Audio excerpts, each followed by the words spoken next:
Hey you guys, it's Peter, and welcome to my channel, Peterisms, where I tell stories of my life and just little things that I have learned as I've grown into the person that I am today.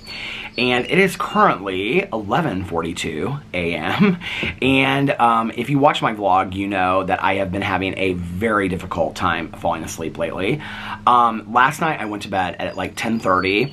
I used this pillow spray that somebody recommended, or something similar to that, that I got on Amazon, and I don't know if it was the pillow spray or if I was just tired from not having slept for so many days, but this, I fell asleep, and it's called Deep Sleep, and it's supposed to really help. I'm going to actually do a review on it on my review channel, but I mean to tell you, I woke up at like 2:30 in the morning, and I was like, oh my god, like I was like out of it. I was like so deeply asleep, and then I just was like, I was going to get up and watch some shows, and I was like, no, turn over and go right back to sleep and get a good night's sleep. And so I woke up this morning early. My husband was still getting ready for work, so I came outside, and then he got ready and left for work, and I ended up making an almost hour-long video on my drama channel. And so I was like thinking about going to the pool today. It's supposed to be nice today. It's supposed to be partly cloudy, but it's still pretty sunny and like 92. And I was like, you know, I think I'm going to take the better part of the afternoon to go to the pool. Alex, my husband, is getting off work early, and then he has a dinner with one of his girlfriends for her birthday tonight. And so I was like, maybe Alex and I will go to the pool. I'd asked him yesterday, and he was like, yeah, I just want to relax for the afternoon, so we might go to the pool this afternoon. So I was like, I'm going to make a bunch of videos early, you know? I'm like feeling it. I'm like inspired. So I got on my comment sections, and I was reading through all the comments from the last couple videos that I'd done over here. I'm really enjoying responding to questions that people are leaving me. I'm having such a great time doing that, and just comments that people are leaving, responding to those as well. I love all of these sounds. All the sounds of summer, first of all, I just have to say. I love that, and I'm just sitting out here drinking my iced coffee, but I'm having such a good time responding to the questions in the comments that you guys are leaving me. Somebody said they love this new format, and I have to say, I don't know if it's a new format. I don't know. I just wanted to respond to some comments one day and answer some questions, and it wasn't really anything that I deeply thought out, but I'm loving it too. And I love reading the meditations. I'm not going to stop reading the meditations. I'll continue to do that over here. But I'm really having a good time responding to the questions, and I actually got a comment on my vlog yesterday, and somebody said, I loved how you've changed up the Peterisms channel and you're answering or responding to questions or something like that. I was like, I'm so happy that people like this. Like, I'm having such a good time with this. And it just really feels like a conversation back and forth between us. So I want to continue that today. And I was reading through the comments, and I got this comment on here about therapy, and I had just had my therapy session with my individual counselor yesterday, and much of the session we talked about the progress that I had made since he and I started working together. Probably, I don't know, I started seeing him about a year and a half ago, a year and a few months ago, something like, it was about a year and 3 months ago, 4 months ago, I started seeing him, and the progress that I had made and the things that we'd worked on, and how, I mean, every session back in the day that I used to talk to him, I just would like bawl my eyes out, and it was so hard. And, you know, he really helped me kind of see some things in different ways, and allowed me to take responsibility for things and just work through the pain of situations in my life. You know, not just one situation, but many situations in my life. But it also kind of led to this conversation yesterday of, and I had just talked recently in a video, somebody asked me a question about the inability to trust their husband when they were, their husband had been sober for like 9 years, and they were still having difficulty trusting them, but they had been in therapy for, I think, 6 years, they said. I think is what they said in the question. And one of the things that I said was, it's okay to change, you know, therapists, that we get really comfortable with therapists, and then we think, like, we're not going to change them. I think I even said in the video, like, I don't ever want to change my therapist. Like, I wouldn't have changed my last therapist, except he retired. Like, he found his dream job of flipping houses, and so he retired his practice, which is why we got a new therapist. But, like, I would stay with my therapist now until I'm gone from this earth, you know? But I have friends of mine that change therapists every couple years because they just want something new and something fresh. But if you're not wanting to do that and you're wanting to stay with the same therapist, I think it's important to have a conversation every year, every 2 years to say kind of like, well, what are we doing? What are the new goals that we're going to work on? What's my new treatment plan? How can we switch things up? I want to work on some new things. So it's not like every week, because my mom went to therapy, I mean, literally for years. She actually, for a long time, my mom saw a psychoanalyst, which was, I mean, Freudian back in the day, lay on a couch. And they don't say anything, you know, and she would go to him twice a week. And then she saw a traditional therapist. My mom was so into therapy. She loved therapy. And in fact, my mom, like her last therapist before she got sober was really one of the people that got her into sobriety. It was a lot of it was that my uncle had had a massive heart attack, and my mom at that point decided that whether she lived another year, another 10 years, or another 20 years, she wanted the quality of her life to improve. She had also had a therapist that she was seeing up to that point, a woman that she intimately trusted, that my mom would go in every week, and she would say that up till that point what she was doing was a press conference, which was basically where she was just like telling her all of the things that had happened from that week, and she didn't really feel like she was getting a lot out of it.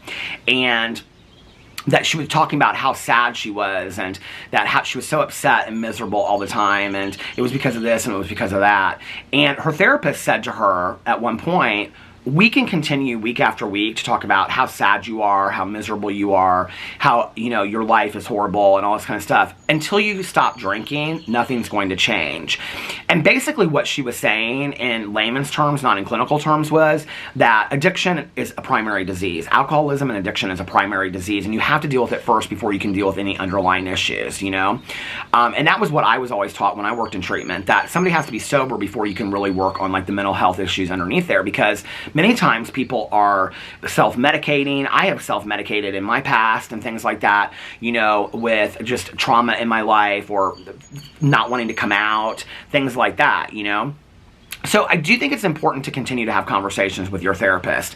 My mom, if she were sitting here, would say that moment that my therapist said that to me and changed the entire direction of therapy, sobriety, everything. And she used to say this a lot. She would say, you know, like up until that point, it was 2 years of me just going in there and doing a press conference and talking about, you know, well, my life is so horrible and whatever. And she just really wouldn't say a whole lot. She'd say, I'm sorry, like, you know, what can we do? And she'd give me little things. Until that moment that therapist said to her, nothing's going to change until you stop drinking. My mom was like, she never really confronted that, right? And so I do believe it's important to have a therapist that challenges you. Now, the reason that I'm going to talk about this today is because yesterday in my therapy session, we had such a phenomenal session, and we talked a lot about what had happened in the past. But one of the things I brought up was, for the last couple of sessions, it's been kind of status quo, and, you know, I'm just kind of coming here and giving you updates and whatever. Like, I want to work on things. Like, I want to continue to grow. Like, you know, and so I was telling him about inventory that I'm doing right now with my sponsor, and how I want to take some of those things from my inventory and bring them to him and work on them. And so I brought like 3 things to him, which to you probably wouldn't seem like huge things, but they're things from my past that I still need, some of which I've never talked about on video, but they're things I still feel like I need to work on. And he was like, absolutely. And I was like, okay, so how do we work on this? And he was like, well, these are some things that we can do, and why don't the next session we talk about this? So we came up with a direct plan of how to deal with that. And I needed that. I needed that to know this is the direction that we're going in, whatever, right? Like, I feel like if I had kept on going, that at some point the worth of the sessions or the therapy and the growth would just stop, and then I would stop going. Like, I have a lot of friends of mine that will say to me, like, do you still need to go to therapy? Like, you and Alex are great. Like, why do you and Alex still need to go to marriage counseling? Well, we believe it's kind of like having a vocal coach, that going to a vocal coach improves you as a singer, even if you're a great singer, right? And a lot of phenomenal singers, you'll hear them talk about how they still have vocal coaches. The same thing is for me, you know, like, I don't believe that you have to be a really sick person or have huge issues in your life to go to therapy. I mean, therapy to me, Tanya used to say this to me back in the day, that therapy can be a sounding board, where you just go in and you share things that are going on with you, and that person just is a sounding board to you, or maybe a guide to giving you direction in your life and things like that. So I got this comment on my video talking about, you can change your therapist at any time. Like, a lot of people are afraid to do that because they develop a safe space or a friendship or a relationship with that person, right? Not necessarily a friendship, but a safe space with that person, right? And so they don't necessarily want to leave their therapist, right? And so I got this comment on my video, which I thought was so profound. And she said, when you said one of the things we're so afraid to do when we get a therapist that we trust and we feel close to is that we're afraid of changing therapists. That really was a light bulb moment for me. I've been seeing the same one for almost 3.5 years now, and it felt very stuck, unsure of what to do. I think what you're saying here in this video has flicked a switch for me. Thank you for all that you do on this channel. And somebody responded to this and said, for me too. So I wanted to address that because, there's my neighbors leaving. They have such a cute little like a VW convertible. And that was like her dream car when she retired and she bought it for herself. And so they go driving around with the top down and she's got her golf visor on and stuff. But anyway, just enjoying the day, you know. And so what I want to say about that is, like, one of the things I said to my therapist yesterday, and I'm just being completely transparent with you guys, is I said, I have to be honest with you. If things continue down the road that we're going on, and I don't feel like I'm getting much more out of it, because the last couple sessions that we've had, I feel like I'm just kind of sharing with you what's going on in my life, but like we're not really working on things. I said, then at some point I'm going to feel like I need to get another therapist. We have such a great relationship. I trust you so well. You're so knowledgeable, and you've helped me so much. I mean, this man has said some things to me that were so profound that nobody else has ever said to me in my life. You know, it was like with my last therapist, when we were talking about me being bullied in high school, he said to me, you know, has anybody ever said to you that you may have suffered from PTSD as a result of being bullied consistently and traumatically for years on end? And even if I didn't suffer from PTSD, even if that wasn't like a clinical diagnosis, right? The fact that somebody validated the severe traumatic experience that I went through from being bullied for so long, I think to some degree allowed this lightness to come over me where I didn't feel the need to talk about it as much anymore. And if you watch, like, before that moment, I talked a lot about it in videos. I reference it from time to time because it's part of who I am. It's part of who it will always be part of who I am. But I don't talk about it as much because we worked on it, you know? And I felt so validated in that moment that, like, okay, he sees me. Somebody sees me, right? Well, my current therapist that I have, and I love him. He's a 37-year-old straight man with a girlfriend, and, you know, we just go in, I go in there, like, for marriage counseling sessions, we go in there, I Zoom with him individually because I don't want to take an Uber to his office. But anyway, that's besides the point. But, my husband's home. He's waving to the neighbor. So anyway, but we have such great conversations, and I said to him, oh, my other neighbor's home. That's why he was waving to.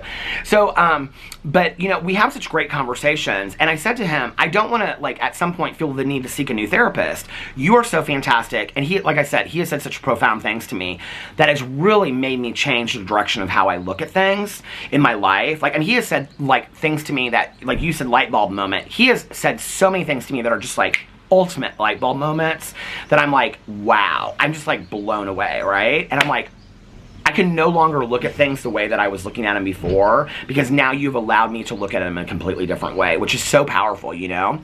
And so I said to him yesterday, we got to switch this up. You are a great therapist. You are very knowledgeable. We have a great rapport. I don't want to lose you, but I'm going to feel like I need to find somebody else down the road if we continue to go down the same road. I need new things to work on. I need to continue to grow. And he was like, absolutely, I hear you. He was so open to the conversation. He wasn't defensive. He wasn't like, well, I think what we're doing is great, or what are you saying, that I'm not doing my job? He wasn't like that at all. He was like, no, I totally feel you. He was like, the last couple of sessions have been kind of just like, we've been talking and whatever, which I don't think there's anything wrong with having a session here and there where it's just kind of like, you know, just talking about things. Like, there's nothing wrong with that, right? Like, that's totally fine. Because I think that you can't have 10 sessions in a row that are super deep and dark. So it's okay to have a session every once in a while where it's just kind of lighthearted, right? But I don't want to have 4, 5, 6 lighthearted sessions in a row where I don't feel like I'm getting anything out of it, you know, where I feel like, well, I could have had that session, or I could have not had that session, you know? So he was totally like, yeah, absolutely, like, let's come up with some things and work on them. And I wanted to give him the opportunity because I adore him, and I feel like our relationship is fantastic, and he has helped Alex and I so much, and he has helped me profoundly, right? So I would say, and I said this in my video the other day, before you go to find a new therapist, give your therapist the opportunity to change, or to change the direction of your therapeutic plan, or to come up with new things to work on, or whatever, or bring to their attention, I don't feel like I'm getting out of this what I wish I was getting out of this, right? Like, give them the opportunity. Most therapists are so, like my therapist, he's a therapist. Most therapists are so self-trained and self-taught, like with their own awareness, that they also have mentors and they see therapists and stuff, that those conversations are not like new to them. Like, they're going to hear that, right? And they want to be as helpful to you as possible. They want to be a light in your life. They want to be a guiding mentor source, right? And a sounding board, whatever. So they're going to hear that. So I am always a believer to give your therapist the opportunity, especially if you've developed a relationship with them, to bring to them, I don't feel like I'm getting out of this what I used to be. You know, and maybe the conclusion that you'll come up to, and they may say it to you. My therapist has said to me, he used to say to me back in the day all the time, because he's a good therapist, he'd say, if you don't feel like we're connecting or there's not a rapport here, you can find somebody else. And I finally said to him one day, I'm going to actually send this video to him because this will be so funny, because he doesn't watch any of my videos, but, which is so funny, because he said to me one day, he goes, so I have to tell you something kind of funny. And I go, what? And he goes, my girlfriend watches all of your drama videos. And I go, she does? And he goes, yeah, and I can't say anything about the fact that you're my client. And I even told him, I said, you can tell her that I'm your client. Like, I don't really care. He goes, no, I can't say anything to her about it. Like, you know, because he believes, you know, obviously in HIPAA and confidentiality and stuff. So to this day, he's never said to her, but like, she watches all of my drama videos.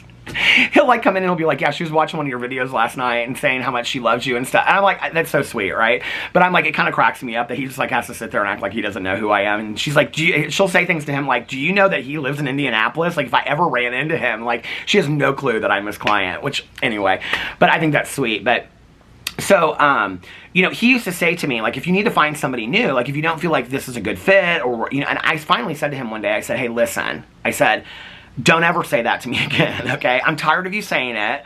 I said, I respect the fact of what you're saying. If I feel like I need to find somebody new, I will find somebody new and I will let you know. But don't continue to say that to me, because to me, it feels like you're trying to get rid of me, because I'm not trying to get rid of you. I go, well, I'm just telling you how it feels. You need to be able to have that kind of open conversation with your therapist. You need to tell your therapist, you know, there are 3 people in my life, and probably really 2, that know everything implicitly about my life, okay? And I would say that's my husband, well, and Tanya too, my best friend. Tanya, my husband, my sponsor, and my therapist. And to be really honest with you, the 2 people that know everything in my life are really my therapist and my sponsor. I mean, there are some things that my husband doesn't know, and there are some things that my best friend doesn't know. And I don't know that they need to know those things. There are some deep, dark, you know, feelings that I have about things. I was going to say secrets, but they're not really secrets. They're feelings that I have about emotions, about trauma that I experienced as a kid that, you know, I wouldn't have a problem talking to them about it, but my sponsor and my therapist are more helpful to me, you know? And my sponsor is not my therapist. And she has said to me, she was the one that was like, you need a therapist. You need a therapist to be talking about this stuff, right? And she'll say to me things like, you know, I can help you on this stuff to a certain point, but like a 12-step program is not going to solve everything. Like, you need outside, we call it outside help. You need outside help. So anyway, but he's just fantastic, and I'm so thankful that he's so open. And I'm not going to say that, you know, a year or 2 or 5 down the road, that it won't run its course. You know, in recovery, we at times get new sponsors because we feel like it's run its course. And there's no hard feelings. You know, you go to your sponsor and you say, I feel like I need to find somebody new. I've had great sponsors in my life, right? But I was seeking something different. And so I got a female sponsor. I'd never done that before, because it was always recommended that men sponsor men and women sponsor women. It says in the pamphlet that women can sponsor gay men and men can sponsor lesbians. So it is condoned within 12-step programs. But I had always done it by the book, because that's what I thought I was do. But all of my friends had these relationships with their sponsors that I never had. There was always some kind of disconnect. I don't have that disconnect now with my sponsor, you know, and because I've always had friends that were women, and she's compassionate and kind to me and listening and understanding in ways that my male sponsors before, who were fantastic, never were, right?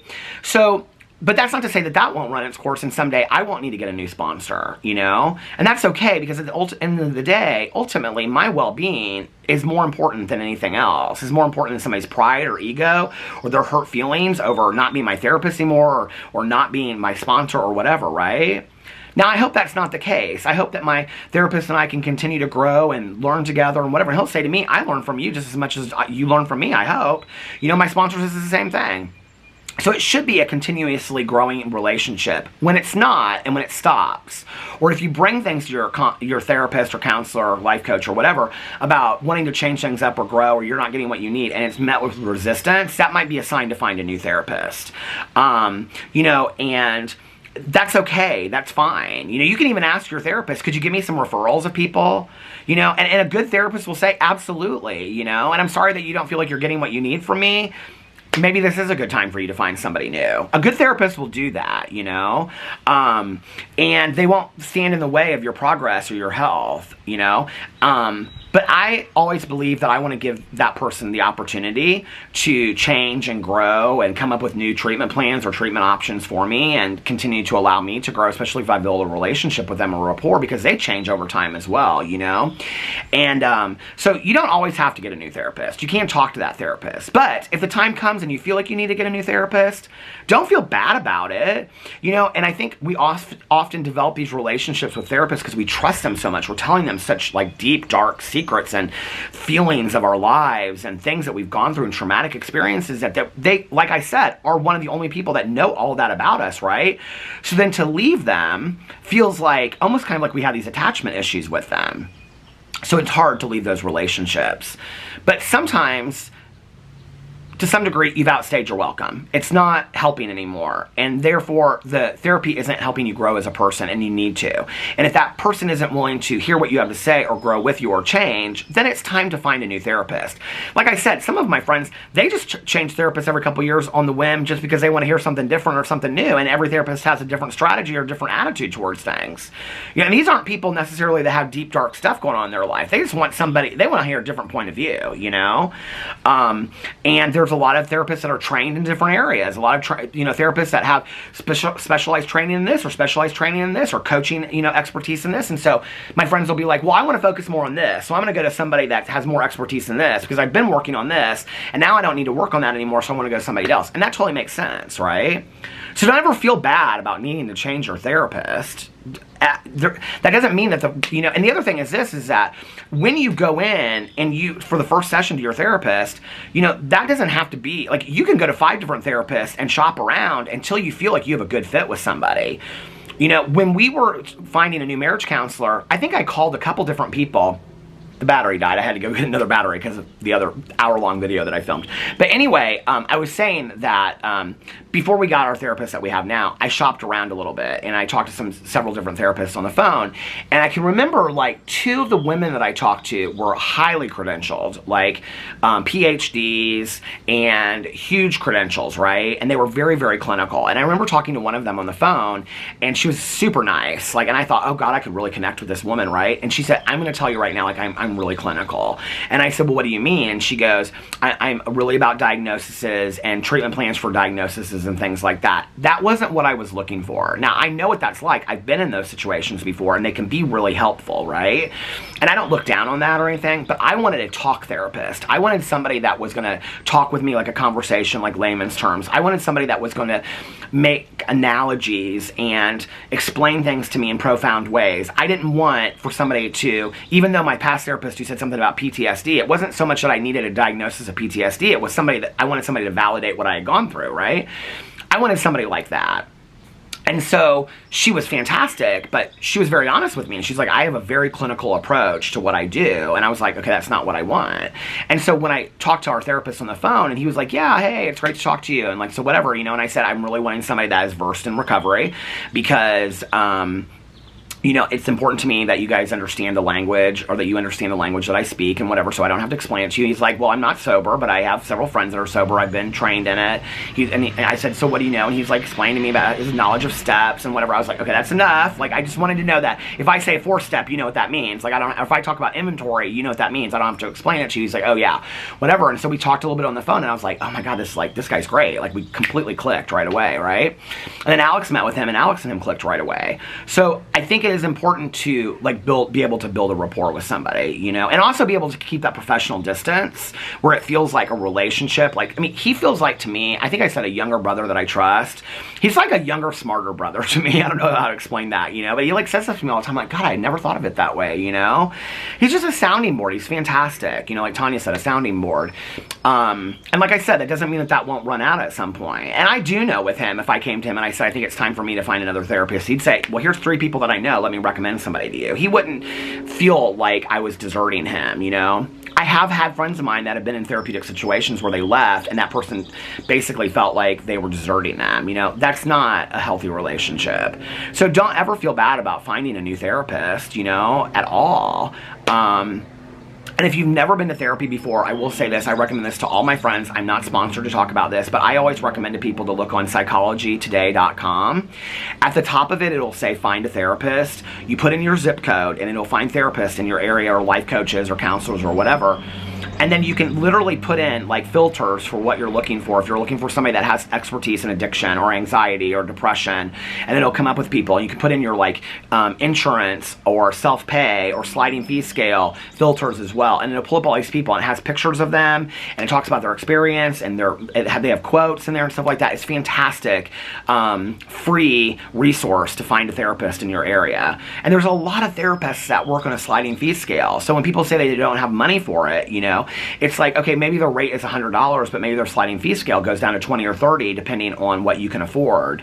Most therapists take insurance. If they don't, they'll give you a bill that you can get your insurance company to reimburse you for out of pocket and things, or, you know, out of network and things like that. Or, you know, at the end of the year to file towards your medical part of your taxes and things like that. So don't ever let that stop you, you know. And I think everybody should try therapy once. Definitely. I love it. It helps me grow every single day as a person. I constantly think about things. You know, he always gives me assignments to do, and I love that. And he'll say, I want you to think about this, or I want you to work on this, and, you know, and different things to, you know, meditation prompts or whatever, you know, he gives me different ideas for things to talk about. So, you know, I think it's great for anybody to have therapy. And if you haven't tried it, try it, you know, and talk to enough people until you find somebody that's the right fit for you.